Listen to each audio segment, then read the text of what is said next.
Tonight, we're going to talk about what is weight management like for children and our clinic here at Evora.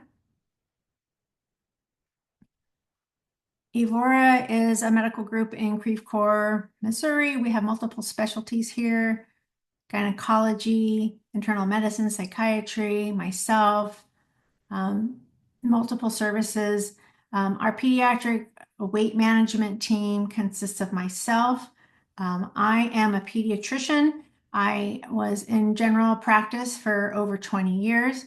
And a couple of years ago, I decided that I wanted to pursue more education and experience with obesity medicine, specifically for kids. So I left my general practice and I went to the University of Minnesota, where I trained in their pediatric weight management program, where I did nothing but pediatric weight clinic for a year with some of the best physicians in the field.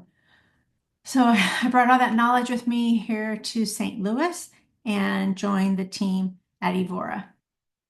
Audrey Miller is a dietitian with our team that works with kids, and Amanda Ratz is a therapist and motivational coach. She may join us later this evening. And Joni is a pediatric nurse and personal trainer.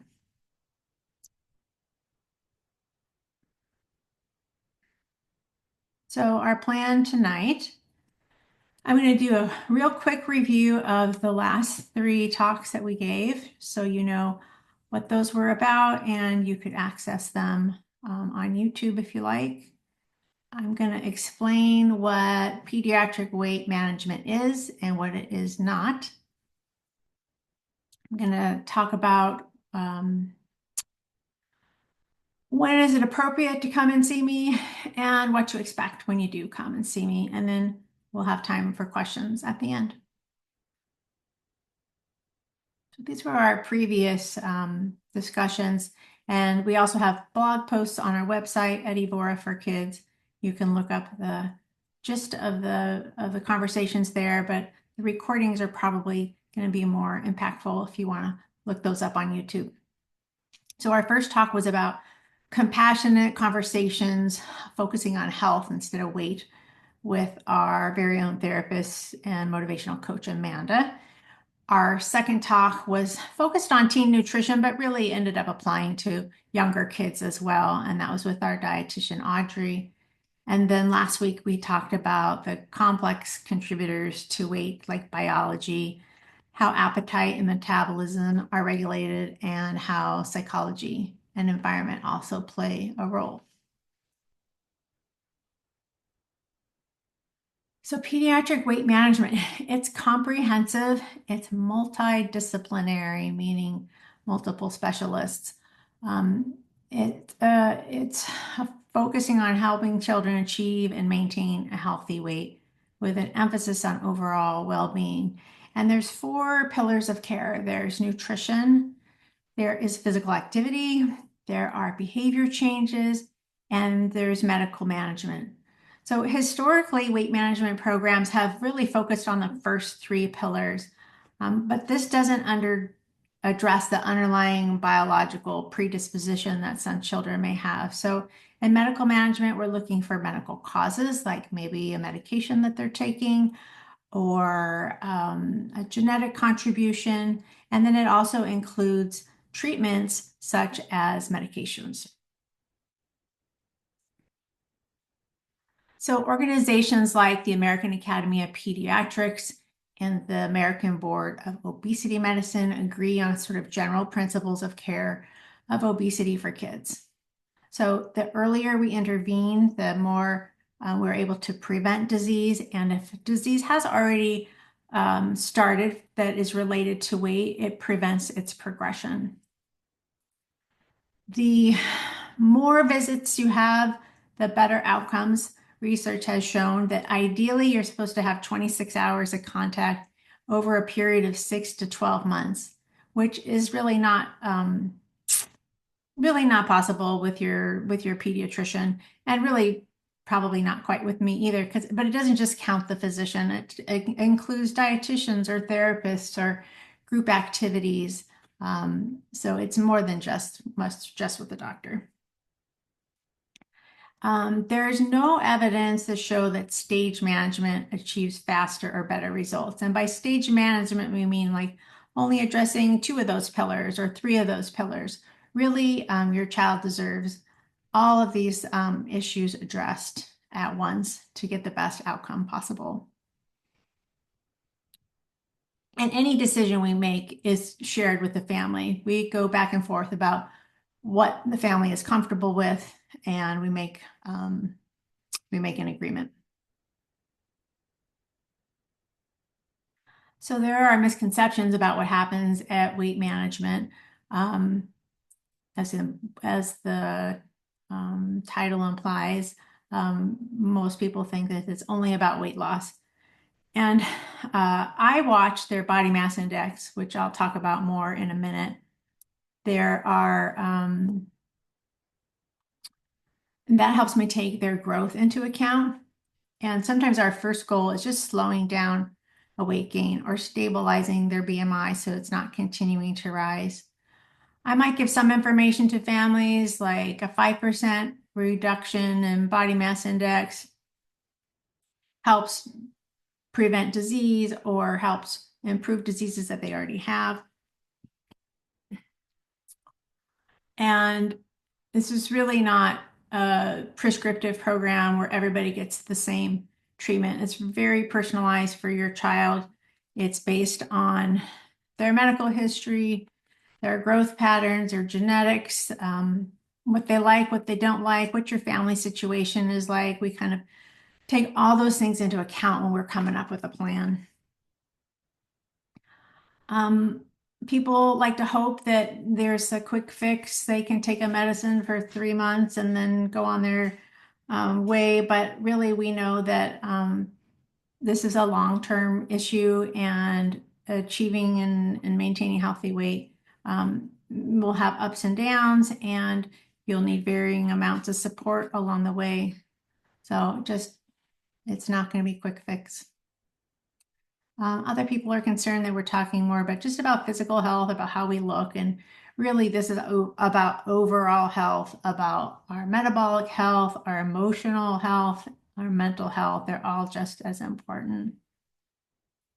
Another frequent concern is that their child will develop an eating disorder if we place too much emphasis on weight. And that's why we don't place so much emphasis on weight. We're very careful with our language in the office. If you leave kids to their own devices, they will seek really unhealthy ways of losing weight, like taking diet pills or diuretics or inducing vomiting or prolonged fasting.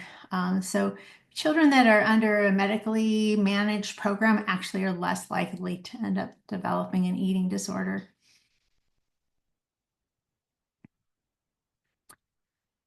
And I throw the term obesity around a lot in this talk, but I don't really use it in the office.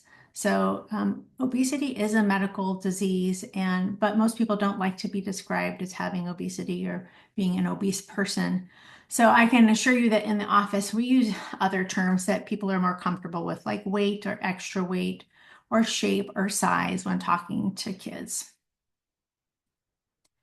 And also recognizing that obesity is a disease, we always use person first language. We don't describe somebody as being obese. We say they have obesity or they have overweight. And we also try to avoid terms like morbid obesity because those really have a negative connotation. And we use the term severe obesity in that case. And this is more for medical providers. This is how we prefer that you talk about obesity.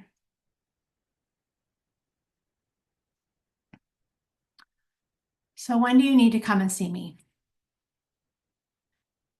These are some sort of red flags, things to be watching for. And I'm just going to pause real quick here and make sure that nobody else is trying to get on. No, we're good. Okay. So the body mass index that I was just talking about, I will go over that in a minute, but if it's running over the 95th percentile, that means it's in the obesity range. Or if your child is having really rapid weight gain.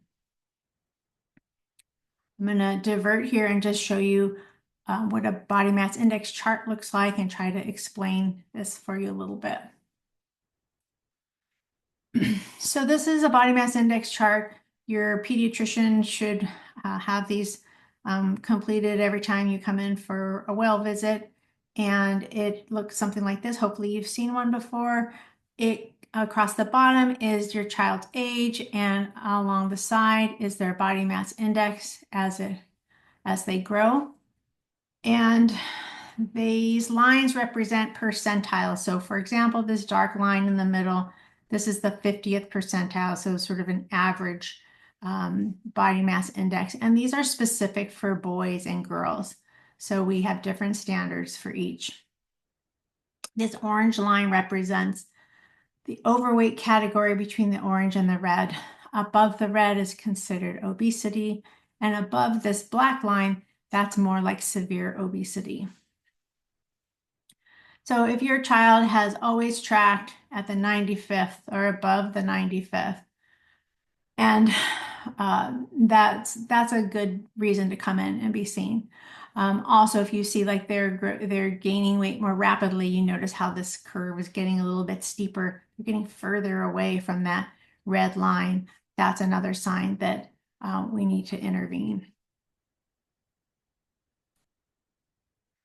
This is just another growth chart showing a child who has had obesity since before age 4, maybe not since they were a baby, but actually no, since they were a baby. And then maybe they moved away and they came back. So between age 7 and 11, they came back, and now their BMI is literally like off the chart. That's what that little caret means. When we see that, we actually have specialty charts for children that have higher BMIs that helps us categorize them even further, but you don't really need to worry about that as a parent. But if you see the caret, then I would worry. So other reasons to come see me. If you have a strong family history of obesity, if there are people in the family who require weight loss medications, who have had bariatric surgery, your child has a much higher risk of having problems as an adult, and so seeking care earlier is better. If you have a child that seems like they're always hungry, they're just eating all the time, always asking for food, or they need really large quantities of food to feel full, that's a reason to come in. If they're doing a lot of hiding and sneaking of food, if you're finding wrappers under the mattress or in the dresser drawers, that's a reason to come in. A little bit of Halloween candy snuck, in October, November, that's quite normal. Not to worry about that. But if it's more than that, if your doctor has done lab tests and there are abnormalities, if their blood sugar is high, if their hemoglobin A1C is high, cholesterol, liver enzymes, any of those things, that's a sign that we really need to address this sooner than later. They have signs of insulin resistance. And as a parent, I wouldn't really expect you to know what that means, but your pediatrician might. And the thing that we see most commonly is something that kind of looks like a rash, like a brownish discoloration of the skin on the back of the neck. That can be a sign. And I see that really very frequently in the way I explain it to kids is it's a sign that your body is working really hard to keep your blood sugar in a normal place. If their mental health is being impacted, if their ability to do physical activity is being impacted, and if they're having loud snoring, or if there's suspicion of sleep apnea, or they do have sleep apnea, these are all things, reasons to come in.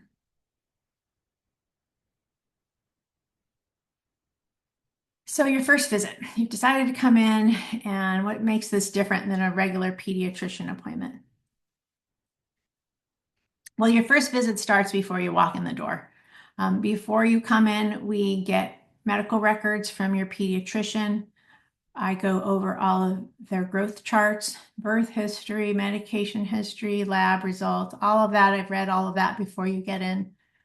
We've also sent a questionnaire to the parent, and we have them complete that prior to the visit. And it's a long visit. It's about 90 minutes for the first time when you come in.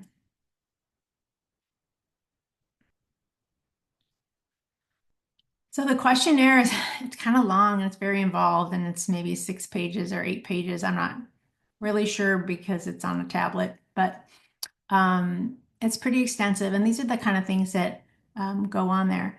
It really helps me to get to know your child, like I said, before you even come in. And it's a nice way for you to privately express what your concerns are, what you've noticed, because sometimes kids don't want, certain information shared about whatever, how they eat or how they talk or whatever.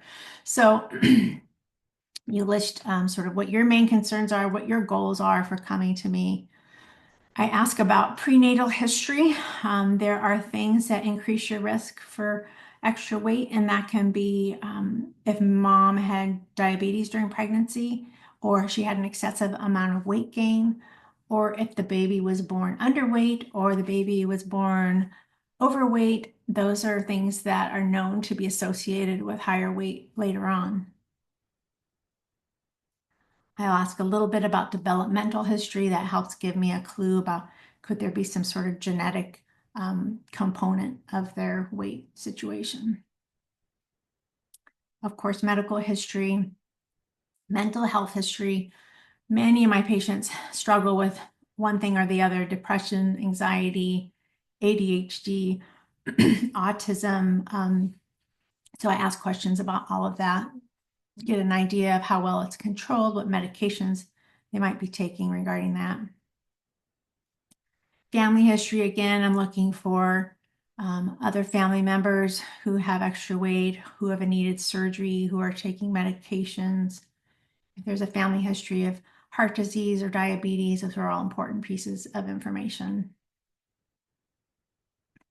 Family dynamics. So I will ask about, what does the child's home life look like? Do they spend half their time at mom's and half their time at dad's? Because then that's going to require a different approach. Do they have siblings at home who are making it hard for them, who are teasing them, bullying them, what have you?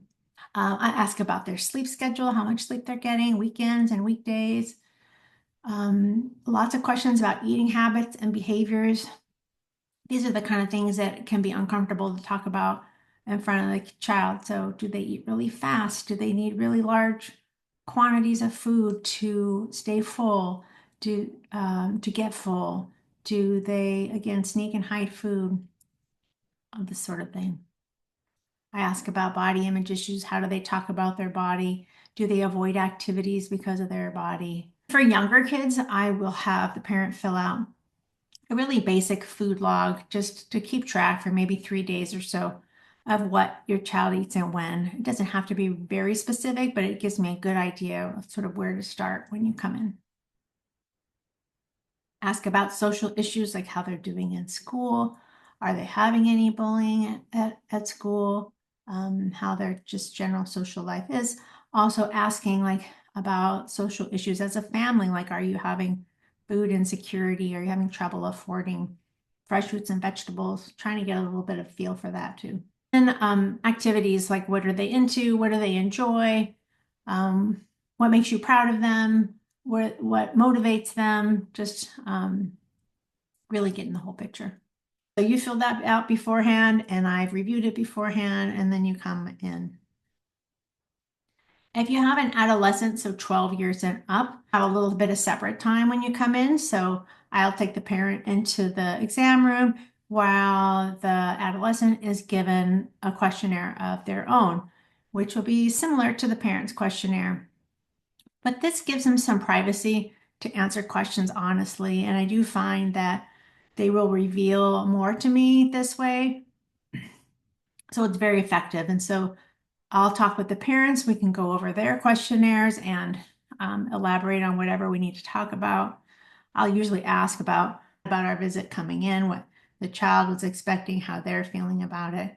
And then when the child is all checked in and questions are answered, then we're all together. For the adolescent questionnaire, some of the questions are exactly the same as with the parents, and sometimes their answers align with their parents, and sometimes they don't. Like I said, it's completed in the office. Ask them what their goals are, what their concerns are. It screens them for depression, screens for anxiety. Again, talks about family dynamics. We ask who's supportive in your life, who do you think might that could interfere with your health goals. We ask about sleep, eating habits, behaviors, body image, if there's any disordered eating patterns, that'll come out in here. And again, issues at school, so on, and also what they enjoy.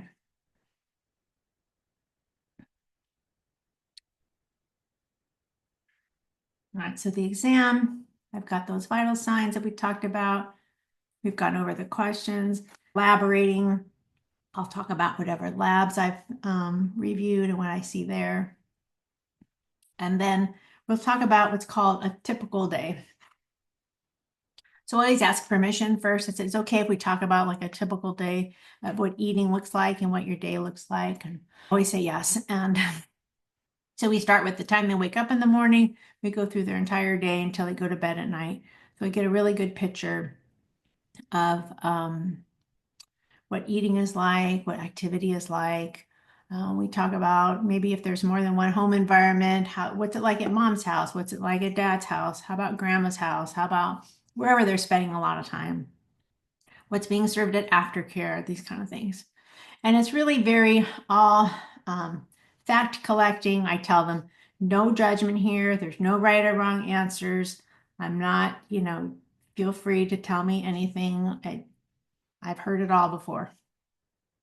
And then if I've got an adolescent, then we'll kick the parent out for a few minutes while I do their exam and give them a chance to talk to me further. I'll ask further questions about anything on their questionnaire that was concerning. All right. Then we will reconvene and we talk here about what I see as a contributor to the child's weight. And I'm going to go over just briefly a little bit from our last talk, because these are the type of things that I'll identify and point out to them. And then once you see the list of things that are contributing to your child's weight, it can really take away some of the self-blame that parents tend to put on themselves. So real briefly, again, you could see more about this in the last talk, but these are just some of the biochemical pathways that regulate our weight and our appetite and our metabolism. There's a hormone called ghrelin that tells our brain that we're hungry, that we need to store energy. And then there's all these other hormones that are basically trying to counteract that. GLP-1 being the most famous of them, that's made in your intestines and works on your brain, and it works on other parts of your body too. These are some of the most commonly identified issues that I will see during our visit. These are the most commonly identified issues that I find during our visit. Genetics, there's usually a family history of people that carry extra weight.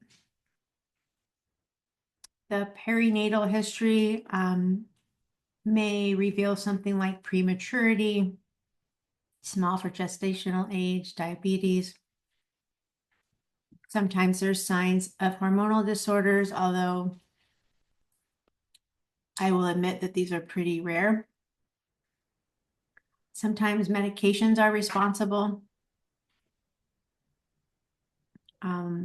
particularly psychiatric medications can cause weight gain. Sometimes we find there's signs of sleep apnea or inadequate sleep.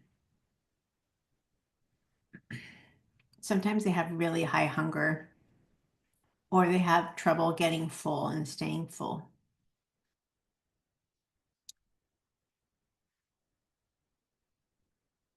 Chronic stress can increase cortisol and cause us to gain weight. ADHD is very common in my patients. Children with obesity are more likely to have ADHD, and the other way around. Children with ADHD are more likely to have obesity. They often have impulsivity around food and sleep issues that can all contribute. Anxiety and depression can cause people to eat to cope with uncomfortable emotions that can increase food cravings. Autism, um, children with autism also have higher risk of obesity. Sometimes they have a very limited diet, which tends to be calorie dense, or they get some kind of stimulation from eating, and so they're always wanting to put something in their mouth. History of trauma is known to increase your risk for obesity. So things like being a subject of abuse or witnessing abuse or neglect or PTSD or homelessness, all of these factors can increase your risk. Binge eating or loss of control eating, and bullying, stigma, shame, all of that tends to make matters worse. So identify all these, whatever I see in the particular child, as a potential contributor, which again helps take away some of the shame that people feel. Their environmental factors are basically things like their diet habits, what kind of food they have access to, what's being served at school, what kind of activity options they have. Does the family have trouble affording fresh fruits and vegetables? That can be an issue. And then what are the family and cultural practices around food? And what kind of value is placed on food? So we go over all of those things in our discussion. Then I'll go over any kind of weight-related diagnoses that I see, like do they have signs of insulin resistance or liver disease or high blood pressure or what have you. We talk about medication if it's appropriate, and I'm going to go into that in much more detail next week. So come back for that. And then I might recommend further testing. So lab tests, genetic tests, or I might refer them to a specialist like our therapist, dietitian, a trainer, whatever this child needs to work on. And then we create something called SMART goals. Maybe you're familiar with this term, but we'll create a goal around, usually around each of these 4 topics: nutrition, activity, behavior changes, and medications if they're on medications. So SMART goals you can read about here are specific, measurable, achievable, relevant, time-bound. They're very concrete. So instead of a child saying, I will eat more vegetables, we get really granular and we say, okay, can we do 1 serving of vegetable with lunch 5 days a week? So it's a very specific direction. Or it could be something like walk for 15 minutes 3 days per week instead of getting more exercise. And when we're making these sort of goals, this is a joint decision. This is what the child is willing to do. That doesn't sound like it's going to be too difficult. And we don't try to overhaul everything at once. Really small changes where we can have some consistency and some success are going to be the most impactful. Other types of goals we might set are limiting our fast food consumption to once a week, or if they're going 5 times a week, cutting it back to 4 times a week to start, just baby steps. Other types of goals would be things like having family meals together without the screens on, whatever number of days per week. So that's the visit. For follow-up, we have patients scheduled back in about a month. Then I will send an email to the parent after our visit, reiterating what all of our goals were and what we decided to work on. I'll provide any kind of information about medications that we probably already went over in the office, but I'll send it to them again. And then I'll send resources depending on what the child needs. And that might be something like a handout on what portion sizes are or information about um, the My Plate, or a resource for helping parents with setting limits around screen time, something like that. All right, so summing it up, so we defined weight management, we addressed some of the myths and truths about what happens in weight management. We went over the reasons why you might want to come and see me and what to expect when coming to Evora for kids. And then these are, we have one more talk left in the series. They're both at 5 o'clock. It's going to be at 5 o'clock again. And the first three talks now are available on Zoom and this on YouTube, I should say. And this one will end up on YouTube as well once it's edited. So thank you. This is how you can reach us. Our email, our phone number, Facebook, Instagram, YouTube. We also offer 15-minute meet and greet in person or by phone or Zoom. You can schedule those online, and that can be with any of the providers at Evora. It could be with myself, it could be with the therapist, dietitian. You don't have to see me first. You can see anybody in the group. And if you want to register for that next talk, that's the link there. And yeah, that's going to be it. Thanks, everybody.